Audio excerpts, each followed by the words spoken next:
Dobrodošli v podkastu Ona Plus.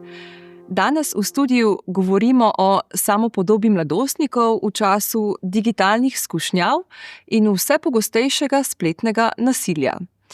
Stisk med mladimi je vedno več. Digitalni svet jih vleče v past iluzij in neizprostnega primerjanja.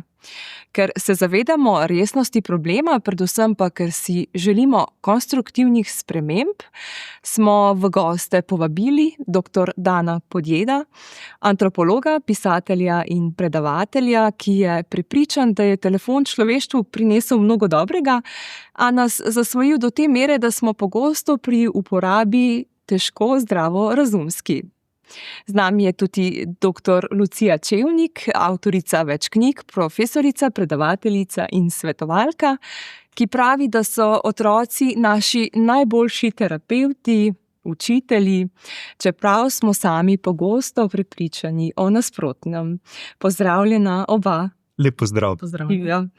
Dan, vi ste član iniciative Odklopi.net, ki se ta hip bori za zakonsko omejitev pametnih telefonov v šolah in vrtcih. S peticijo ste menda postali najbolj osovražen človek med mladostniki. Kako zelo prepričani ste v svoje početje? No, se tudi svojim otrokom včasih poberem telefone in druge naprave, pa jih odklopim od zaslonov in jim rečem, zdaj pa je dost, pojdite ven. In takrat me verjetno tudi moji otroci malce sovražijo, ampak potem pride prav mlajši, je prišel potem po eni taki seansi zunaj domov ob 9:30 zvečer, že kar malce pozno, ko so bile ravno počitnice, ampak je prišel umazan do vrha glave in rdečih lic in nasmejan in potem sem vedel, da sem tudi naredil dobro. Sej ne gre za prepoved, prepovedovanje, za omejevanje, za postavljanje meja in ne samo otrokom, ampak tudi sebi. In jaz mislim, da mogoče kratkoročno seveda koga to razjezi, prizadene, užali, ampak jaz mislim, da dolgoročno delamo nekaj, kar je dobro. Torej zagotavljamo hkrati priklop in omogočamo in spodbujamo tudi odklop. Jaz mislim, da je ključna beseda sedanjega časa odklop. Kako se odklopiti od tehnologij, ki jih imate tudi vi v roki, pa jaz tamle zraven v žepu, in kako biti samo ljudje, kako se pogovarjati iz oči v oči. Tega se moramo spet navaditi. Zato je dobro, če gredo kdaj otroci na dvorišče, se srečajo z vrstniki, če tam sploh kdo je. Ker to je tudi en problem sedanjega časa, zato ker so zaslonski svetovi, Fortnite, Roblox in druge igre tako zanimivi, jih je težko pritegniti z klasičnimi igrali, s hojo po gozdu, z sprehodom. Zakaj bi šli tja, če imaš pa pisan čudovit svet na zaslonu? Ampak to je digitalni, virtualni svet, fizični, dejanski, pa je tam zunaj. In otroke, vse tri imam, 18, 13, 11 so stari, sem vprašal pred kratkim, katere so najboljše izkušnje, ki ste jih doživeli v življenju. 3 naštejte. In povedali so recimo, da smo bili skupaj na potovanju, da so koga srečali, da so imeli kak rojstni dan. Niti ena od teh izkušenj pa ni bila izkušnja pred zaslonom. In pač to pove, da še vedno razumemo fizični svet, stvarni svet kot naš primarni svet. To je tisti, kjer doživljamo najboljše izkušnje, kjer srečamo prijatelje, kjer doživimo nekaj, kar si zapomnimo za celo življenje. In zakaj bi te trenutke zamujali? In še enkrat, res tudi pri tej peticiji Odklopi.net ne gre za ludistični projekt, razbijmo zaslone, odvrzimo telefone, slecimo se do golega, stecimo gost, pojdimo nazaj v votline in živimo po starem. Ne, nasprotno. Gre za to, kako sobivati s tehnologijami in kako jih uporabljati, ne pa da tehnologije izrabljajo nas. Samo to mejo moramo postaviti. To je cilj tega projekta. Zelo preprosto. Lucija, vaše mnenje je mogoče tudi v tej smeri, torej ne za prepoved, ampak omejitev. Nekaj bi še dodala, zakaj vseeno se starši ves čas borimo, ne borimo se toliko za to, kakšni so uspehi v šolah, govorim na splošno, ampak več ali manj samo, kakšna naj bo uporaba telefona, koliko je omejitev. To je zdaj trenutno sodobni boj. To je zdaj postala, bom rekla, kar ena konfliktna situacija v večini domov.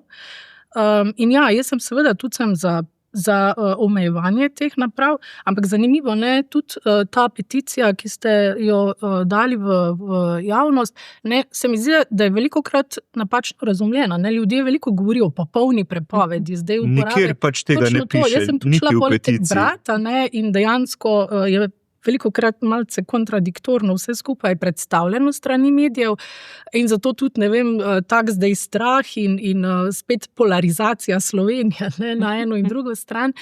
Ampak jaz sem absolutno za omejevanje, tako kot je tudi zdaj bilo na večini šol, katere obiskujem, mislim, da praktično ni bilo šole, kjer bi bila popolna prepoved tega.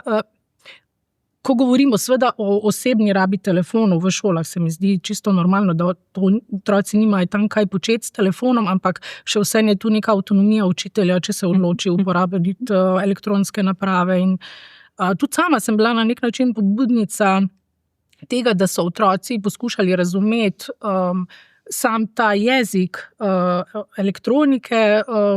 Bilo je tudi kar nekaj izobraževanj, logike in pa osnov programiranja za otroke. Tudi to se mi zdi zelo pomembno.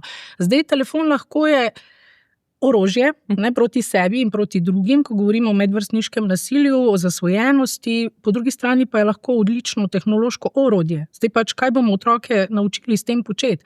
Ali bojo si znali s tem kaj pomagati? Ne nazadnje živimo v svetu, kjer je vse na klik, kjer so električni avti, pametne hiše, pametna mesta in se mi zdi, da jih moramo izobraziti v tej smeri, da znajo telefon, pa tudi druge elektronske naprave uporabljati, ne samo za zabavo, ker če jih ne bomo učili primerne uporabe, jo bojo zlorabili, ne pa uporabili. In tu se mi zdi zelo pomembna razlika.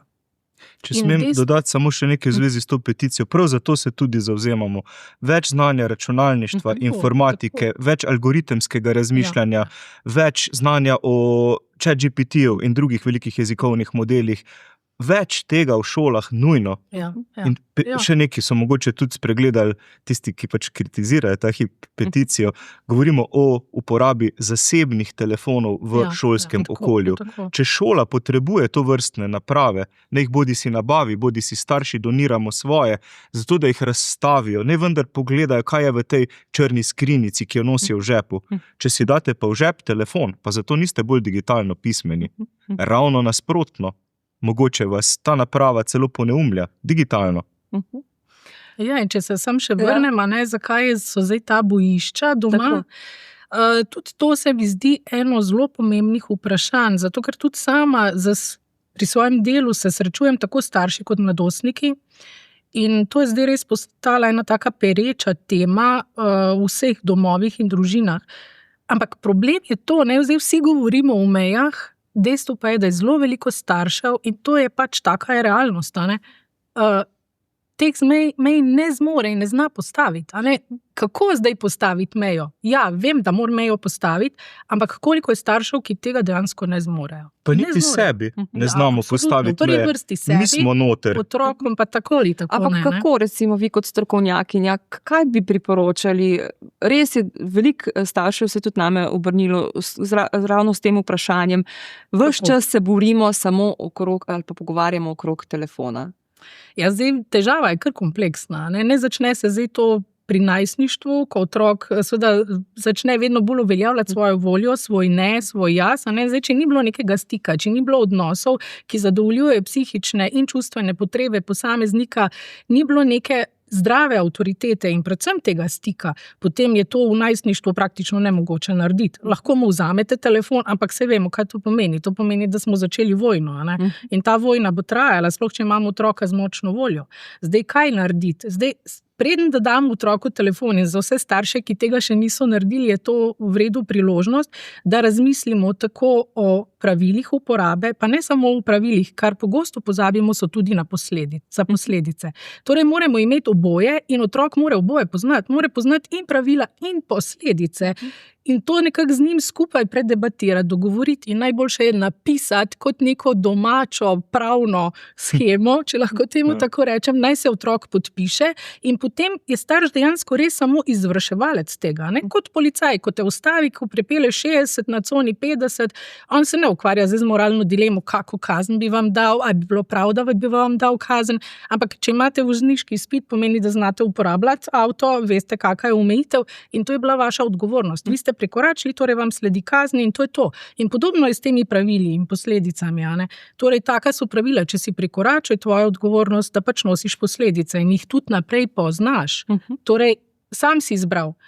In to je en tak mogoč, čisto zdaj na hitro, en tak pripomoček, orodje, ki nekako gradi to logiko, zmerne uporabe, postavljanja mej in biti dosleden, seveda. To je tudi ključno, da ne danes tako, jutri pa drugače, ne pozabimo na vse skupaj. Seveda, v prvi vrsti smo pa mi zgled.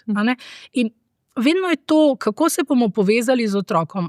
Velikokrat daje za primerjavo. Ja, potem pa je otrok 5 ur na telefonu, pridem v sobo, mu rečem, naj gre dol, pa ne gre in pol se začneva prepirati. Ja, ampak mogoče sploh ni treba reči, pojdi s telefona, ampak rečem, prid mi pomagati, bom spekla pecivo, ali pa gremo malo na sprehod. Jaz iskreno moram reči, da zame 5-urno preživljanje, to pa je ena taka skrajni alarm. Ja. Mogoče vprašanje, veliko je zdaj enega prahu okrog iniciative, se pa govori o tem in to se mi zdi dobro. Kljub temu otroci, ko grejo iz šole, ko grejo v šolo, pa tudi sicer doma, veliko časa preživijo na svojih telefonih. A se starši sploh zavedamo, koliko časa porabijo za to? Najprej, koliko časa mi porabimo na telefonih, tudi to je zanimiv podatek, tam približno na 4 urah dnevno smo odrasli, tako da 5 ur na telefonu niti ni blazno veliko, ne? Pač bolj pa opazimo to pri naših potomcih kot pri sebi. Ne zavedamo se, kako globoko smo sami padli v zaslone. 6 do 7 ur in več, celo tam 8 ur dnevno smo odrasli pred zasloni. Ja. In to so zasloni televizorjev, zasloni računalnikov, zasloni telefonov, tablic. In to pomeni, da smo več kot polovico budnega časa sami pred zasloni. In to pomeni, da je svet na zaslonu postal dejansko realnejši na nek način od fizičnega sveta. Ta obrat se nam zdaj dogaja. Zato poudarjam, ne prepoved, ampak samo da vzpostavimo ravnotežje med enim in drugim, med fizičnim in digitalnim. Koliko časa preživljamo v fizičnem okolju in koliko v digitalnem. Najprej se moramo zavedati tega pri sebi. Česa smo se dotaknili najprej danes zjutraj? Zelo verjetno telefona. 69% ljudi se v prvih 5 minutah po prebujanju dotakne telefona. Govorimo o odraslih ljudeh. In to so stvari, na kjer pa preprosto pozabimo. To pač svojih napak in svojih navadic ne opazimo, jih spregledamo. Več kot 70% ljudi gre na stranišče s telefonom v roki in mislim, da več kot 90% tistih mlajših od 24 leta. Torej, že na stranišče ne moramo iti več. Če tja, kamor je šel cesar peš, ne moramo iti brez telefona. In potem ljudje krtavajo po stanovanju in iščejo telefone v tistem trenutku. Ne? In pač otroci nas tudi gledajo, seveda. Potem je res težko moralizirati mlademu človeku in mu reči, 5 ur si že na telefonu. Koliko ste pa vi pred zasloni? Dajmo se najprej vprašati to, kaj se dogaja z nami. Tudi ta peticija Odklopi net, njeno bistvo ni, kaj bo z našo mladino, kako pokvarjena je naša mladina, ves čas so samo pred zasloni. Ne, glavno vprašanje je, kaj se dogaja z našo družbo in ali se želimo tako družbo imeti tudi v prihodnosti. Torej družbo, v kateri se nismo več sposobni oddvojiti od naprave, ki je ves čas z nami. Da ne moramo niti na stranišče brez nje. Tu smo pač se sami zaciklali v neke potrebe, če tako rečem. In kakšne so rešitve za nas, za odrasle? Jaz lahko povem, kaj sam počnem. Ne? Mislim, Jaz sem infoholik. To sem večkrat javno priznal, še enkrat priznam. Pač sem oseba, ki je pregloboko padla v zaslon že parkrat v življenju. Pa sem dobil svoj prvi telefon, ko sem bil star, 23 let, recimo, ne. Padel sem v računalniške igre že v mladosti, ko sem dobil svoj prvi računalnik, ampak tistega nisem mogel ZX Spectrum nositi s sabo v šolo, tako kot zdaj lahko neseš recimo telefon s sabo v šolo. Če bi ga lahko, bi sedel verjetno na hodniku s televizorjem pred sabo pa s tipkovnico v roki in igral igre. In zdaj sem pač padel v telefon, ki ga imam ves čas pri roki, tako da sem si moral namestiti na telefon kup aplikacij, ki mene blokirajo. Jaz sem sam sebi namestil starševski nadzor, pa ženi dal šifro, da le ne bi pogledoval preveč na zaslon. Zato, ker pač jaz sem tudi bil 4 ure, 5 ur na dan pred zaslonom in sem si namestil minimalist phone, da mi naredi zaslon telefona bolj dolgočasen, block site, tako da če grem na telefon, po telefonu pogledati Facebook prek Chroma, aplikacijo sem si izbrisal, ne, pa poskušam še prek Chroma iti noter, pa se mi napiše napis, vedobežnik, čitaj knjige, pa me pokaže tako s čelado na glavi s tako ogromno knjigo v roki. Zakaj? Da to se sliši res bizarno. Kaj je s tem človekom narobe? V bistvu, jaz sem si sam hotel zmanjšati zaslonski čas. In sem zdaj tam nekje na 2 do 2 urah in pol dnevno na telefonu. Zakaj rabim ta čas? Da se posvetim tistemu, kar je bistveno. Branju, pisanju, predvsem pa druženju s svojim otrokom, svoji ženi. Pa to so ključni trenutki v življenju. In kaj, dobro ste rekli prej, pač otrokom ne moremo kar nekaj vzeti. Nekaj moramo tudi dati. In kaj jim damo lahko? Svoj čas, svojo pozornost. Ne? Če si mi zmanjšamo zaslonski čas, imamo par ur na dan, ki jih lahko namenimo tistim, za katere pravimo, da so nam najpomembnejši v življenju. Svojim partnerjem, svojim otrokom, a so nam res. Če se pa najprej zjutraj dotaknemo telefona. Tako da en pripomoček še pač nastavite si budilko, fizično budilko in si jo dajte v posteljo, ne pa budilke, ki je na zaslonu. To je pač tudi za mene neko orodje, da se mogoče potem ne dotaknem najprej zjutraj telefona, ker ko se ga dotaknem, pa padem not. In da ga sploh ni v spalnici. Da ga ni v spalnici, tudi zato, da pač med spolnimi odnosi ne pogledujemo na telefone. Ja, to pa je že res, kar... Ja, to so 10% ljudi. Ja, bi verjela.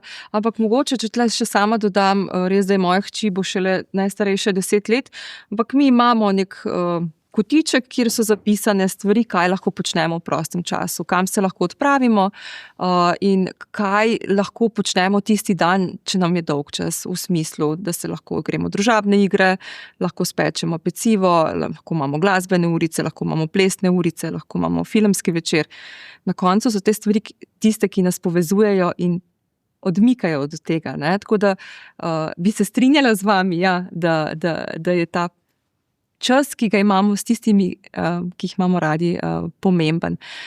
Lucija, ja, vsi kažemo s prstom na mladostnike, na otroke. Kako oni doživljajo vse to? A imajo ustrezno podporo? Ja, ne, velikokrat nimajo ustrezne podpore, ne, zato kot tudi starši niso toliko vešči teh aplikacij in pa elektronike, kot so jo otroci sami, in tudi se sami pač so samouki, ni neke ustrezne tudi edukacije in podpore v izobraževalnem sistemu in pač kolikor se vsak sam angažira, ne, in vemo, da se, ampak spet smo tam, ne, bolj za zabavo, kot pa za neko kreativno delo. Lahko ti telefon pač uporabiš samo za to, ne, si kreator vsebin ali pa si samo uporabnik vsebin, to sta dve zelo veliki razliki, ne, in po drugi strani delam z otroki, ki so se sami naučili zelo kreativnih vsebin, od delanja glasbe, ne vem, ustvarjanja različnih slikarskih umetničij, lahko tako rečem, ne, s pomočjo elektronike. Kuhajo ogromno, moja hčerka ogromno, ne, teh receptov potegne dol z TikToka. Tako da ja, lahko so to tudi neke zelo uporabne in kreativne vsebine, ampak več ali manj so v tem sami, zaradi tega, ker tudi izobraževalni sistem, vemo, ne, capla od zadaj, normalno, ne, te stvari se tako hitro spreminjajo. In ne vem, mislim tudi zdaj, če bomo razmišljali o uvedbi nekega takega predmeta v šolo, ne, po mojem bo zelo težko slediti. Ne, in koliko sem jaz gledala neke raziskave, koliko je mogoče na tem področju uporabno, s pomočjo mentorja, seveda pod nekim kontroliranimi pogoji, ne, to izobraževanje vrstniki vrstnikov, peer-to-peer, ne, v tem smislu. Dajmo pogledati konkreten primer, medvrstniško nasilje, TikTok, ne, kako se to širi, zakaj je prišlo do tega, kako to preprečiti, najti neke rešitve, zakaj to ni dobro, kakšne so posledice. A ne, ko imamo neko konkretno stvar, ki je njim dobrodošla, mislim, poznana, domača, bojo bistveno lažje razumeli, kot pa zdaj, ko govorimo o informatiki, ne vem, nekaj, kar se njim zdi preživeto že. Ne? In recimo na tak način mladi, zdaj, če mlade vprašaš, kako je doba brez interneta, mislim, to je kot bi ribo spraševal, kaj je to voda. Ne? Mislim, to je njim sploh nepredstavljivo. Mi pa imamo to neko zavedanje iz teh nekih pračasa še, ne? In te včasih res gledajo, joj, kaj je s tabo. Ne? In normalno, da je njihova percepcija čisto drugačna. In ja, težko je zdaj vzeti, dobro, 10-letniku mogoče še, ali pa mlajšim od 10 let, težko pa vzeti telefon nekomu, kjer, svet, v katerem bivajo vsi njegovi prijatelji. In to ni tako simpel. In mislim, da so mladi bili že kar ena taka kolateralna škoda med korono, kjer so mogli biti 24/7 pripeti na to elektroniko, najprej smo jih lepo zasvojili, zdaj smo rekli, zdaj pa nič več. Mislim, malo se igramo z njihovo usodo, no? Tako, zdaj tako, zdaj tako.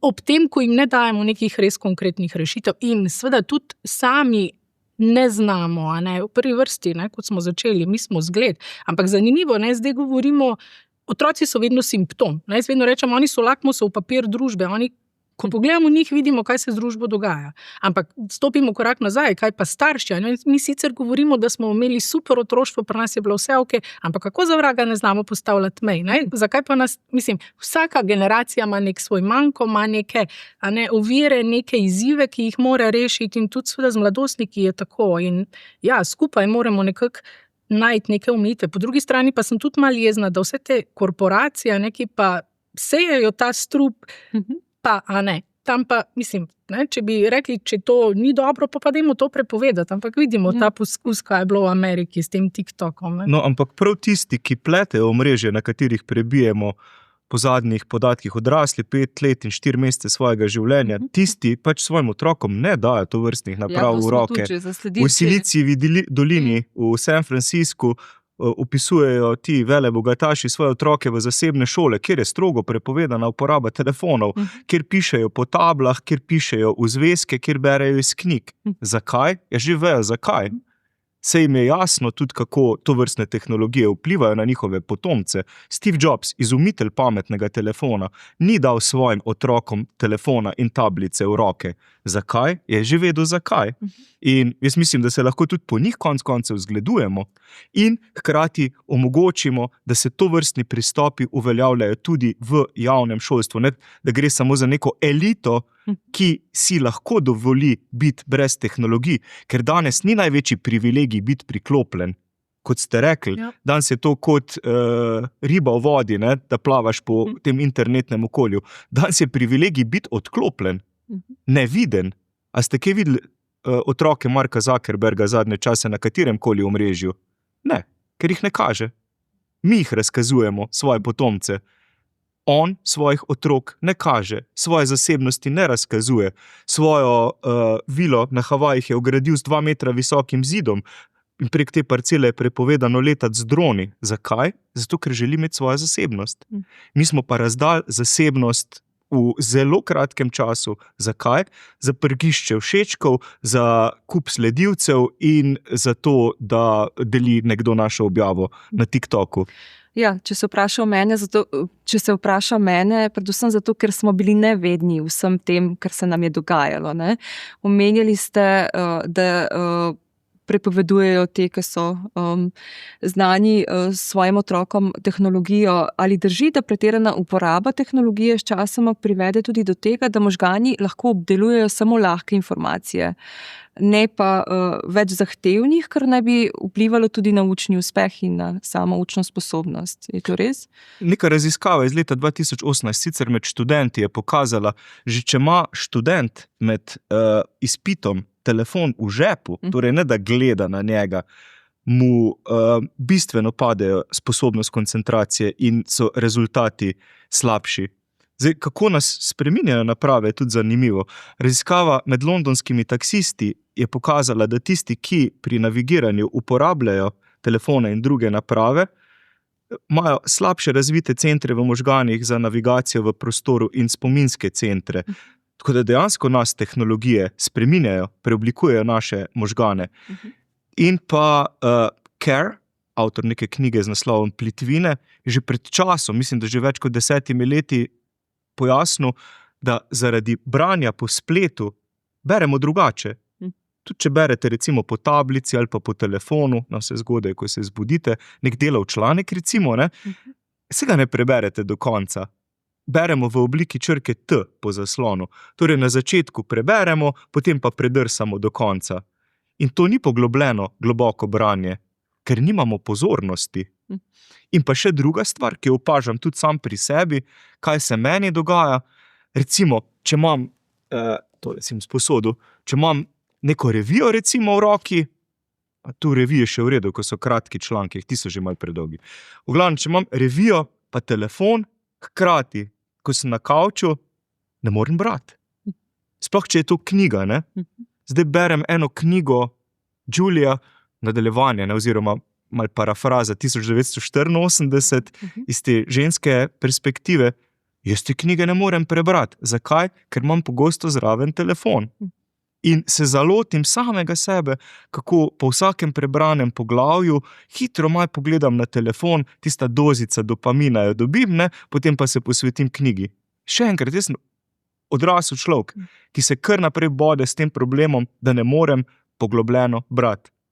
Ne morem več pasti dokončno v ta svet, ta čudoviti svet branja knjig.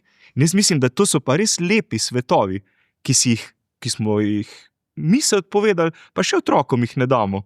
Zato, kar priporočam, jaz mislim, da res najboljše zdravilo, kako dati otrokom nekaj, kar smo jim vzeli s telefonom, je, da jim beremo na glas. Da jim mi beremo. Pa da jim pustimo, čim več berejo. Ker ti svetovi, ki nastajajo v glavi, so pa tudi tisti lepi svetovi, ki ostanejo za vedno. Tega jim pa res ne smemo vzeti. To jim moramo spet dati. Ja, bi se strinjala. Lucija, če se dotaknemo še spletnega nasilja, dejali ste, da pri spletnem nasilju lahko že eno samo dejanje povzroči globoko in nenadno rano žrtvi, ker se hitro razpleti, postane viralno in to otroke najpogosteje pripelje do roba, da znajo včasih razmišljati tudi o samomoru. Kakšne stiske doživljajo? Ja, te stiske so res strašne. Če se zgodi neko tako viralno spletno nasilje, ki v trenutku razplamti se po šoli do sošolcev, znancev, lahko to osebo spravi v zelo, zelo hudo stisko. Na eni strani včasih občutek krivde, na drugi sram, torej, da si nisem mogla sama pomagati, da zdaj vsi poznajo neko mojo skrivnost, neko mojo zasebnost, lahko to že odraslega, kaj šele nekega mladega res pripelje do roba. Enostavno pač hoče zginiti, ne biti sploh kdarkoli več soočen z vrstniki, s komerkoli, ki ga pozna. In so take stiske res lahko zelo hude. Tisti, ki pa izvaja tako nasilje, pa se ponavadi tega sploh ne zaveda, ker ko govorimo o spletnem nasilju, ni konfrontacije med žrtvijo in pa nasilnežem, torej naj nima pred sabo žrtve, ne vidi, kakšne so njegove posledice. Žrtev na drugi strani pa pogosto tudi sploh ne ve, kdo je to nasilje povzročil. In ravno zaradi tega, in tudi ker se to dogaja pogosto v nekih zaprtih skupinah ali pa, ne vem, po nekih spletnih, bom rekla, skupinah, niti starši, niti učitelji, niti nekdo od odraslih, da bi lahko temu otroku pomagal, nima vpogleda v to, niti tega ne ve, ni dostopno, tako da smo včasih samo soočeni starši in pa odrasli z posledicami, ko vidimo, kaj se začne z otrokom dogajati, ampak to šele čez čas. Veliko otrok niti ne želi tega staršem povedati, ker se boji prvič sram. Ne? Starši, ki imajo v svojem otroku lahko zelo visoka pričakovanja, zelo lepo idealizirano sliko, a ne, in zdaj, kako naj otrok, ki je neka žrtev, a ne, to predoči svojim staršem. To se zelo pogosto dogaja, ali pa je situacija tudi taka, da starši popolnoma neprimerno odreagirajo, a ne, takoj v šolo, na velik zvon, se pripeljajo do naslova povzročitelja in tam naredijo celo sceno. Otrok si tega ne želi, a ne, otrok noče to reševati na tak način, da bo še bolj izpostavljen, ker se boji, kaj se bo naslednji dan zgodilo v šoli, recimo. Kako naj se starši ustrezno odzovejo na takšne situacije in če bi lahko kakšne primere? Ja, absolutno moramo prisluhniti. A ne, zdaj nobeno tako, biti pozoren v prvi vrsti na neke simptome, ki jih otrok začne kazati. Pogosto je to, da se začne zapirati vase, da ne komunicira, da slabo spi, slabo je, noče v šolo, išče non-stop, ali pa se pojavljajo neki čudni simptomi, ker otrok noče v šolo, ga boli glava, ga boli trebuh, manj take in drugačne izgovore, išče neke strategije, ne? Mogoče tudi, da pride v šolo po neki drugi poti, če se nasilje dogaja na poti v šolo, no, okej, zdaj govorimo o spletnem nasilju. Skratka, se poskuša temu nekako izogniti, soočenju z nasilnežem in tudi z ostalimi v razredu, na šoli. Ampak žal je tako, pri spletnem nasilju lahko se skriješ na konec sveta, ne? Ker nasilje se dogaja 24/7, praktično nimaš kam iti. Ne, tudi ko tebe ni. Pri fizičnem je tako, če se dogaja v šoli, ko greš ti domov, si vsej nekje varen, si zaščiten. Pri spletnem nasilju pa tudi ko tebe ni, tudi ko ti spiš, drugi pišejo o tebi, se ti posmehujejo, pišejo komentarje in dejansko si izpostavljen ves čas. Tudi to je ta problem. Ne? Ja. In zadeva se kar širi in se, ne, komentarjev je vedno več. Zdaj, kako naj starši odreagirajo? Absolutno pogovor in predvsem prisluhniti.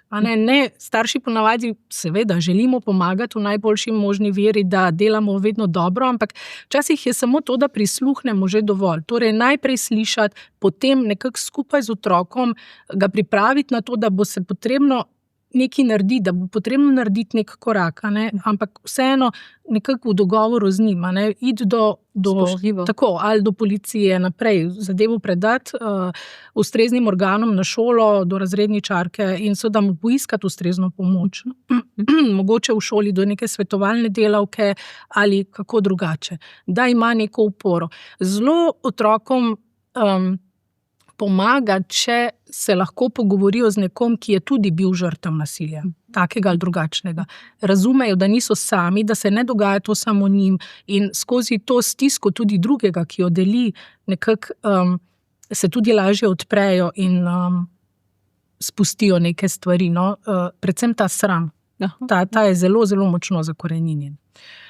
Dan, veliko je v zadnjem obdobju primerov spletnega nasilja.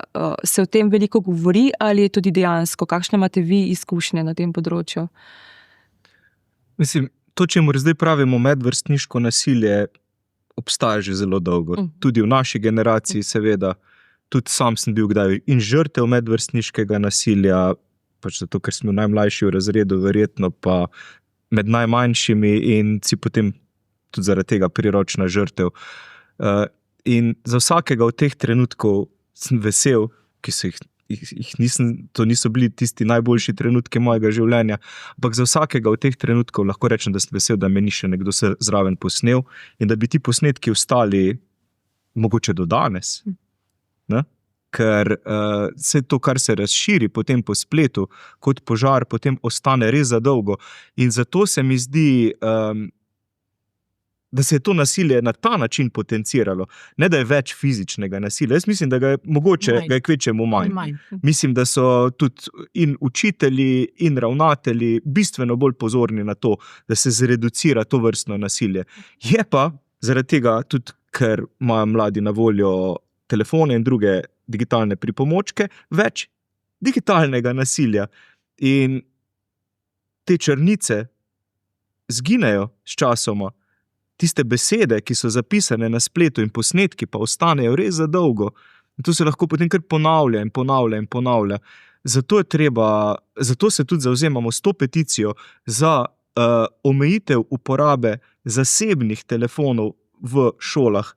zasebnih telefonov, ki so pogosto v lasti staršev, ki jih kupijo starši, plačujejo mesečno naročnino zanje. In če potem s tem telefonom nekdo posname recimo nekoga na stranišču brez hlač in to širi po omrežju, kdo je zdaj tu kriv?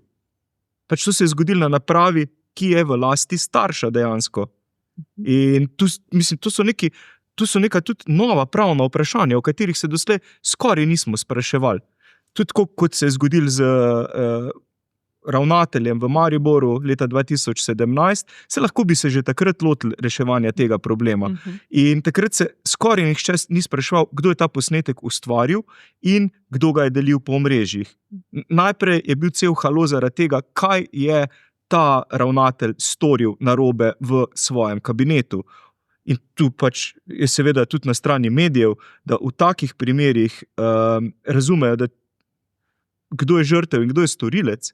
Takrat so redki opozorili na to, recimo opozorila je takrat na informacijska pooblaščenka, zdajšnja predsednica države Nataša Pirc Musar, da to, kar so naredili dijaki, je bila svinjarija, dobesedno s temi besedami, ker je bila. In pač o tem je treba govoriti, kje je meja in kdo je v tem primeru storilec, kdo žrtev. In takih primerov bo, če ne bomo pač postavili jasnih mej zdaj, še več. Zato se zavzemamo za omejitev uporabe zasebnih telefonov v šolah in hkrati več izobraževanja o tem, katere so prednosti in pasti digitalizacije, kaj lahko z nekomu narediš slabega in dobrega s pomočjo telefona in drugih naprav, ki jih imamo s sabo. Se govorimo tudi o pametnih urah, s katerimi vas ravno tako lahko posnamem, ali pa lahko spremljate potem v živo po slušalkah med službo, kaj se dogaja v igralnici v vrtcu, ko imajo recimo otroci s sabo pametne ure, ker na ta način vdirajo z napravami v šolsko okolje tudi starši in pa zasebna podjetja, ki si tega seveda zelo želijo. Google, Meta, Amazon, Microsoft in druga podjetja, ki si želijo seveda, da so mladi čim več in čim pogosteje in čim bolj zgodaj priključeni na naprave. Tega se moramo zavedati. Kdo vse je zraven v takih trenutkih? V glavi imam besede nezaupanje, ne? Torej si več ne zaupamo, če na tak način postopamo. Omejitev, ki ste jo omenjali. Kaj pa pogovor? Zdi se mi, da se premalo pogovarjamo z otroci. Mogoče bi tisto uro, ko rečemo, zdaj pa dovolj, se usedemo za mizo pa se pogovarjamo o stvareh. Včasih si kar mačkam zakrivamo oči, pa rečemo, saj ne obstaja, dokler ni v naši hiši. Ne? Zakaj se ne bi pogovarjali o tem, tudi če jim damo možnost dostopa, da si preberemo, da si kaj ogledamo skupaj z otroci, kaj se dogaja? Ja, jaz tudi mislim, mi se včasih veljala za simbol skupnega ognjišča. Zdaj to več ni, zdaj se mi zdi, že vsak je v svoji sobi, za svojim ekranom. In to, da imamo vsej nek skupni, skupni čas, kjer nekako delimo te svoje izkušnje, kaj se nam je dogajalo čez dan, to se mi zdi zelo pomembno. In tudi sama, če povem svojo zgodbo, tudi moja hčerka je seveda dobila ta svoj pametni telefon in tam smo tudi omejili določene situacije in aplikacije in tako naprej. Ampak zdaj, ko je odraščala, seveda so potrebe večje, in tudi odnos z vrstniki je tak, da pač želijo komunicirati. In ker je moj otrok zelo, zelo močno voljo, je seveda dala telefon stran, ko je ta čas potekal, ampak bom rekla, njen odnos je pa postajal vedno bolj jezen, vedno večjo bojišče smo imeli doma in to je kar trajalo in jaz sem bila seveda najslabši možni človek, normalno, s vidika najstnika. In pol sem jaz dala to pač čisto tako, na preizkus. Ok, dobro, dajmo zdaj to dol, pa da vidimo. Jaz vem, da ti veš, tolikokrat smo šli že čez vse to, tolikokrat si to slišala v šoli, ne vem, kje vse, kaj vse ti škodi, koliko časa je preveč, pa da vidimo, koliko si pa ti sposobna dejansko res sama kontrolirati to, da ne bom jaz tu vedno nek policaj. No in pol smo se tako odločili in bom rekla, da so stvari rečejo potovči na les, šle dobro v to smer, zaenkrat. Ampak ne gre se zdaj samo za to, kaj ti narediš in s tem zaupanjem. Bolje je to, kaj se dogaja v zakulisju v moji glavi. Ravno to. Okay, kako bom pa zdaj jaz poskušala ta čas, ko ona ne bo na telefonu ali pa bo se trudila ne biti, kako bom jaz to izrabila za najin stik, za najino boljšo komunikacijo, zato da bomo se nekako povezali. In ja, imam srečo, da lahko sama reguliram svoj delovni čas in sem si prav zadala, ko pride iz šole, že na poti iz šole, bom poskušala z njo nekaj početi, da imamo nek skupni kreativni čas in dejansko, ali kaj skupaj kuhava, včasih kaj tudi skupaj pogledava na telefonu, pa mi kaj razloži, pa mi kaj pokaže, pa o čem komuniciramo. Mislim, ni nujno, da je telefon ali pa elektronika vedno samo nek bav, lahko je tudi včasih stik, a ne. Mislim, otrok bo pokazal neko zanimanje, ko bomo tudi mi pokazali zanimanje za neke njegove stvari, takrat se bo odprt, takrat bo komuniciral z nami. A ne? In jaz sem si tudi naložila takrat TikTok, ga ne sicer uporabljam, ampak ga razumem. A ne, tudi to se mi zdi zelo pomembno, da mi ona včasih kaj pošle, da o tem debatirava, da kaj se dogovoriva, kaj bova kuhali, a ne, in je lahko tudi vse nek čas za povezovanje. Včasih kako igro skupaj odigrava. A ne. Zdaj, drugo pa je, da je otrok sam prepuščen sebi, da to lahko počne pač po svoji mili volji, kako mu to paše, in na tak način seveda grejo stvari hitro v svojo smer, ki vodijo v zasvojenost ali pa v neke druge lumparije, ki se dogajajo na spletu. Dan, omenili ste, da je pomembno se tudi zavedati, kakšne so pasti digitalnega sveta, kako je lahko tudi naša digitalna identiteta ogrožena, kaj vse bi mogli otroci in mladostniki vedeti, kaj bi bilo mogoče dobro, da bi se v šoli bolj poudarjalo. No, najprej bi komentiral še to, kar ste povedali vi. Tudi sam se strinjam, da moramo spoznavati svetove naših otrok, tudi digitalne svetove. Tudi sam se in raziskovalno, in zato, ker sem starš, povežem na vsa omrežja. Jaz sem preizkusil vse digitalne droge tega sveta, začenši s Facebookom, Twitter, s katerega sem se potem izpisal, sicer, ker sem videl, da mi že rahlo škodi, TikTok, BeReal, Instagram, Snapchat, samo na PubMap se nisem prijavil, to je eno omrežje, kjer označite, kje ste šli nazadnje na stranišče, to mislim, da bom spustil sicer to omrežje, ki je kar priljubljeno med mladimi, in jaz mislim, da res ne smemo demonizirati teh svetov. Na ta način pač zgubimo tudi zaupanje naših otrok. In mogoče je to ena od rešitev, po katerih ste vprašali, dajmo skupaj spoznavati te svetove in njihove prednosti in pasti. Jaz igram s svojimi otroki doma igre na Switchu, recimo, pa plešemo skupaj, potem tudi sosedi, Just Dance, recimo, ali pa igramo Mario Kart. To so krasni svetovi lahko. Tudi svetovi, ki nas povezujejo, digitalni svetovi. Takrat smo skupaj, takrat skupaj plešemo, se skupaj zabavamo. In če jih prepričamo, da nam pokažejo tudi kaj od tega, kje oni objavljajo, na kak način pišejo, lahko jim pomagamo. Pa jaz svetujem potem temu sinu srednjemu po starosti, glej, tega nima smisla, da objaviš, ko piše svoj blog, ne? Mogoče skorigiraj tole, ker to bo šlo v javnost. Tega se moramo zavedati. Torej ne samo, da govoriš s peščico ljudi, ampak naslavljaš res široko javnost. In tega pa ljudje nimamo v glavi, tega zavedanja, s kako široko skupino ljudi lahko komuniciramo in da naša zapisana beseda in posnetki ostanejo za dolgo. Tudi takrat, ko bo šel nekdo potem pregledovati, a smo primeren kandidat za službo, recimo lahko gre pogledati za 20 let nazaj, kaj sem jaz objavljal po omrežjih. Ne? Na srečo, zdaj sem se spomnil iz časa, takrat, ko sem bil tukaj star kot moji otroci, recimo najstarejši sin, ko smo šli v razne klube, tudi v Celju, pa to pa nas ni takrat nihče posnel. In sem zelo vesel, da sem imel to priložnost izkusiti tudi prostore, kjer je bilo enostavno prepovedano fotografirati. Nekoč je prišla neka kolegica tja v celjski klub s fotoaparatom, tem klasičnim, ne digitalnim, pa je rekel varnostnik, stop, s tem pa ne greš noter. Zakaj pa ne? Tule se ne bomo fotografirali. Naj imajo ljudje mir in zasebnost. In jaz mislim, da moramo ta koncept zasebnosti ki smo ga res razdali v zadnjih 20 letih za prgišče teh instantnih zadovoljstev spet vzpostaviti. Skupaj z otroki. Jaz mislim tudi, da nas oni lahko ogromno naučijo. Oni so digitalni staroselci. Mislim, oni znajo, obvladajo tehnologije, tudi njihove pasti bistveno bolje kot mi. Jaz mislim, da najbolj naivna je ta generacija, ki se zdaj pridružuje omrežjem.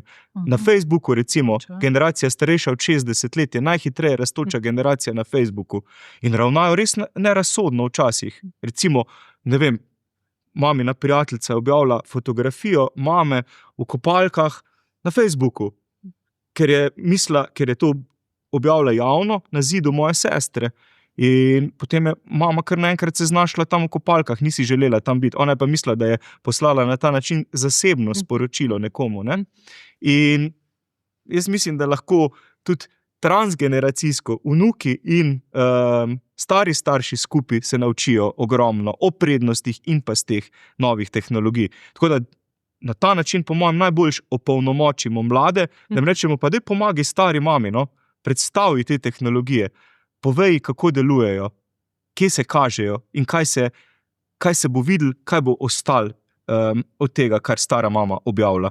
Se to tudi kar prakticirajo, no? Se mi zdi to medvrstniško povezovanje. Pa kar sem še prej hotela reči, je to, kar smo zdaj izpostavili, tudi to, da lahko nas ti svetovi povezujejo. Meni se zdi to en tak res zdrav nadzor, a ne nad mladostnikom. Zdaj ne govorimo več toliko o otrokih, ampak mogoče tam že 12 naprej, a ne, starejše.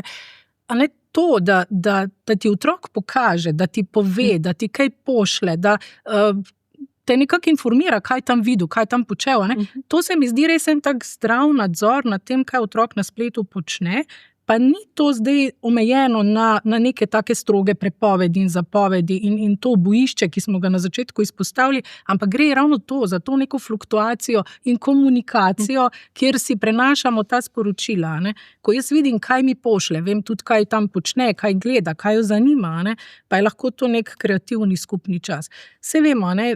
Nihče nima rad prepovedi, včasih pač morajo biti normalno, ampak da se bistveno lažje to skomunicirati. Recimo en tak primer, ki ga večkrat izpostavim, je to, mama najstnika, recimo samohranilka, gre za neko konkretno zgodbo, kjer je najstnik že malo zrastel čez glavo, ženska ne zmore sama, ne zna postaviti mej, niti drugim, niti šefu, niti svojemu bivšemu partnerju, kaj šele zdaj otroku. In ona dva sta šla čisto vsako svojo pot. On je visel v sobi, ni počel nič, in mama tudi nekako čisto zgubljena, neslišana. In kako je ona potem pristopila do sina? Šla enkrat do njega, se usedla k njemu pa rekla, dej, razloži meni malo, kaj zdaj ti tu igraš. Dej, povej mi, pokaž mi, kaj ta lik, kaj ta počne. In ko je res pokazala zanimanje, ko vse časih nam grejo te stvari, se nam ne zdijo pomembne, ampak ko se vse nekako pretvarjamo, da nam je res pomembno, otrok seveda pokaže nek svoj entuzijazem, da nam uspe predstaviti svoj svet, stvari, ki njega zanimajo. In takrat se tudi odpre. In pol, ko je šla mama ven iz sobe po tistih 5-10 minutah, pa je sina lepo prosila, daj pol pa še smeti odnesi, ko boš to končal, Pa bistveno lažje bo to naredil, ko če bo sem odprla vrata, pa se zadrla, spet si na elektroniki, nič ne delaš, smeti nisi odnesel že 2 dni, Ne. Prej bo naredil zid, prej bo ta komunikacija šla nikamor. Ko pa, če imamo nek stik, če je povezanost, če je res razumevanje. Pa še otrokom se fino zdi, ker so kar malo ponosni na starša, ko ga nabije starš. Jaz recimo v Mario Kartu, ko res dobro zvozim neko progo in takrat reče, wow, ta je tudi del našega sveta. In ta svet ji moramo pustiti. Ta magični svet, v katerega sicer udiramo kot neke pošasti, tam vse je narobe v vašem svetu, pokvarile vas bodo tehnologije, brez veze, nima smisla. Zato res opozarjam še enkrat, prepoved sama vodi k večjemu več poželenja, omejitve pa so tiste, kar si tudi mladi želijo. Saj sem se tudi z njimi pogovarjal, tudi, ne vem, tudi moj najstarejši sin, ki je zdaj polnoletna oseba, je podpisal to peticijo, celo 7. podpisan je, zaradi tega, ker je tudi njemu to pomembno. Ampak jaz sem res vesela, da smo zdaj se mi zdi malo razjasnili to, zato ker je to bilo govora o res o nekih ful striktnih prepovedih okrog te peticije. Je pa In zato, da ker ni, ljudje a ne? tega niso prebrali, Ja, se mi ja, zdi. No? ja. In takoj se ustrašimo, Ja. nekaj nam bojo vzeli iz rok. Mhm. In jaz mislim tudi, zakaj pravzaprav gre. Včasih gre tudi za to, na nek način že bolestno navezanost na otroka z digitalnim podaljškom. In včasih je pa dobro tudi prestriž to najdaljšo popkovino, dati otroku mir in svobodo. Se ni treba ga ves čas gledati, kako hodi po recimo aplikaciji, če gre res po isti poti vedno iz šole. Ni treba ves čas po e-asistentu pričakovati tiste slabe ocene. Zaupanje, Da ne? starš, Zopet, ja. zaupanje, jaz mislim, da je prav ključna beseda sedanjega časa. In zaupanja ne daš človeku s totalnim nadzorom. Ja. Zaupanje daš človeku s tem, da mu rečeš, nihče, jaz te ne bom gledal. Mhm. Zaupam tudi učiteljem, ravnateljem, da so sposobni skrbeti za otroka in ga kaj naučiti v času šolanja. Ni treba, da sem jaz vedno zraven, njegov podaljšek in nekdo, ki ga ves čas gleda. Ker kaj dobimo sicer? Na kratek rok nekaj zelo praktičnega, otroke na daljinsko upravljanje, na dolgi rok pa nekaj bolj zaskrbljujočega. Neavtonomne državljane, ki ne znajo priti od točke A do točke B sami, ki ne znajo iti na volitve sami in se odločiti, za koga voliti, za koga oddati svoj glas. To je lahko posledica nenehnega nadzora, ko misliš, da te ves čas nekdo gleda. Ampak to je res zdaj tudi problem, res globalni, a ne? V tem smislu, da otrok postal projekt, ki ga moraš non-stop nadzirati, kontrolirati in usmerjati v skladu z nekimi svojimi pričakovanji. In ja, in tudi z vidika medvrstniškega nasilja, ne? Če pogledamo, kaj pomeni to zavijanje otroka v vato in kontrola in vse. Po eni strani z vidika žrtve, tak otrok se je nesposoben sam zoperstaviti. Čemerkoli, a ne? Nekdo ti reče eno grdo besedo, pa ta otrok kolapsira. Ja. A ne? Po drugi strani z vidika nasilneža, a ne, ta pa mu je vse dovoljeno, zato ker vedno mama poskrbi vse zanj in ga vedno ščiti. Se pravi, in en in drug se ne zna nekako razviti neke svoje avtonomije in nekako trezno razmišljati, kaj je dobro in kaj je slabo. Vezano na to, morda samo še, kako vplivati na zdravo otrokovo samopodobo od majhnih nog, da bo lahko v tem času, zdaj smo se že dotaknili, da jim zaupamo in da sami prevzemajo odgovornost za svoje dejanja in za svoje odnose. Ampak kako od majhnega poskrbeti predvsem za to, da takrat, ko pridejo v stik s tem, se znajo spopasti. Ja, v prvi vrsti smo mi zgled. A ne, to, kar mi počnemo, otrok gleda in se uči, bolj ko pa sliši naša beseda, bolj ko sliši naše besede, vidi naša dejanja. In to je tista osnova. Zdaj, če smo mi ves čas priklopljeni, bo verjetno tudi on priklopljen. Ne? To, da razvijamo tudi neko kritično razmišljanje, ga učimo in spodbujamo k temu. A ne? Da mogoče konkretne primere. Ne vem, jaz se veliko ukvarjam s temi idealiziranimi podobami na spletu in njihovem slabem vplivu na mladostnike. Konkretno poglejva, kaj se dogaja pri tem influencerju, zakaj misliš, da je ta diet culture zdaj tako popularna, torej ta kultura diete, sploh na TikToku in s temi azijskimi influencerji prešla nekako v miselnost naših mladostnic. Zakaj je vse to slabo? Ne? Zakaj se bojiš te hrane? Zgled, kritično razmišljanje, zdrava uporaba telefona kot orodja, ne kot orožja in samo za zabavo. In pa tudi to, ne, da otroka gledamo kot na bitje s smislom, ki ima neko svojo avtonomijo, nek svoj lasen jaz, da lahko izraža neko svoje mnenje, svoja stališča, ki ne rabijo biti enaka našim. Lahko ima svoj pogled na to. A ne, lahko sem jaz jezna na najstnico, ki meni, da je tista in tista in najlepša pa je takole vitka, ne, pa si mislim, Bog pomagi. Ne. Če ji bom jaz rekla, to je ful slabo, tega ne smeš več gledati, to je najbolj zoprno in ona je grda, a ne, bo ona rekla, kaj? Oddaljila se bo od mene, ampak ona bo še vse nekako imela ta ideal. Ne poskušati nekako z nekimi argumenti. Mogoče pa jaz najdem neko influencerko in ji pokažem, ne, da lahko na nek drugačen in zdrav način skrbiš za svoje telo, ki je bolj prijazen do tebe, do tvojega zdravja in telesa. Torej, predvsem pa zgled. No, jaz mislim, da je to zelo pomembno. In pa ta stik, o katerem smo prej govorili, ne, da otrok čuti podporo in razumevanje, kljub temu, da se kdaj ne strinjamo, tudi to, da se kdaj skregamo, ampak takrat se fokusiram na njegova dejanja, ne pa na njega kot osebnost. In on je vedno dobrodošel in ima tu podporo in ljubezen. Mogoče za konec še vprašanje za oba. Kam se obrniti v primeru spletnega nasilja, kje poiskati dodatne informacije, kako se izobraziti, kje poiskati neko znanje, kaj bi svetovala, mogoče Dan za začetek? Obstaja kup institucij, ki se ukvarjajo z tovrstnimi problemi, vprašanji, safe.si, Logout, tudi Tom telefon, recimo, kamor se lahko mladi v krizi obrnejo. Najprej če se le lahko recimo na starše, pa prijatelje. Jaz mislim, da prijatelji so naša tista mreža, ki nas ujame v življenju.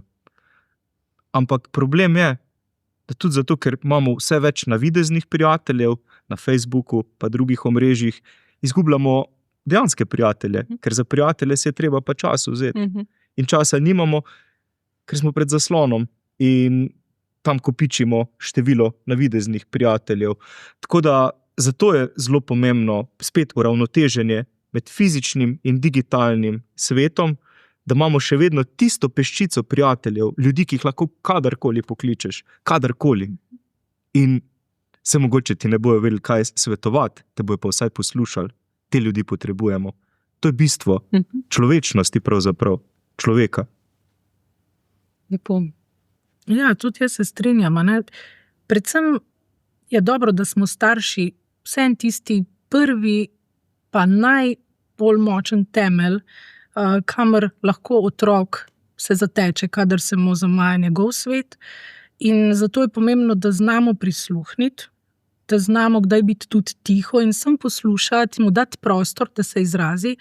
Ker to zelo velikokrat sliši mama, ja, vse zanima, ampak nikoli ne zares sliši ali pa vedno postreže svojimi razlogi, svojimi načini, svojimi izkušnjami in rešitvami. Ampak te mogoče zame niso uporabne in pol je jezna, ko ne naredim tako, kot ona želi, da naredim.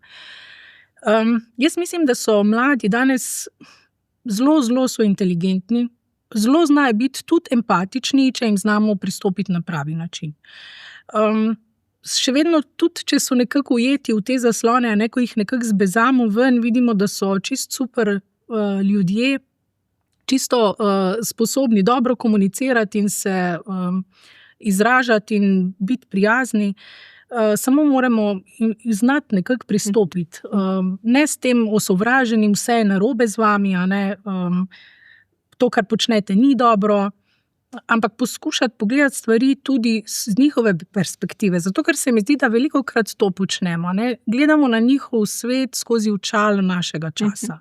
In vidimo stvari zelo polarizirano. Vse to je dobro, to pa je slabo. In tako bi moglo biti, ker jaz mislim, da je bilo takrat to boljše. In jaz mislim, da sem to isto poslušala strani svojih staršev, ko smo dobili MTV, pa smo viseli pred televizijo od jutra do večera, vsak dan in so tudi mislili, da bo kar konec sveta. In že Herodot je rekel, da je z mladimi vse narobe. Tako da jaz mislim, da se ta zgodba tudi ponavlja in da moramo biti tudi malo odprti za njihov svet, stopiti v njihove čevlje kdaj in biti res starši tisti prvi. Seveda, če pa se težave stopnjujejo, pa poiskati pomoč tudi pri drugih ustreznih, kompetentnih. Sam to bi še dodal, da jaz mislim, da res odraščajo fantastične generacije in jim to pogosto pozabimo povedati, koliko so v redu. Ja. In mogoče je tudi to ključ, kako priti do njih, da jim povemo, krasni ste. Ja, in tudi jaz se strinjam. Ja. Hvala obema za res konstruktivno debato, predvsem, da jim ne prepovedujemo, omejujemo, da jim pridemo nasproti, da jim zaupamo in tako kot ste rekli, da jim povemo, kako krasni so. Digitalni svet ne bo izginil. Vprašanje je, kako se bomo v njem resnično znašli. Rešitve obstajajo, a brez naše odgovornosti kot staršev, učiteljev in družbe se stanje ne bo spremenilo. Vprašanje torej ni, ali bomo ukrepali, ampak ali bomo to storili pravočasno. Hvala za pozornost in se vidimo zopet čez 14 dni.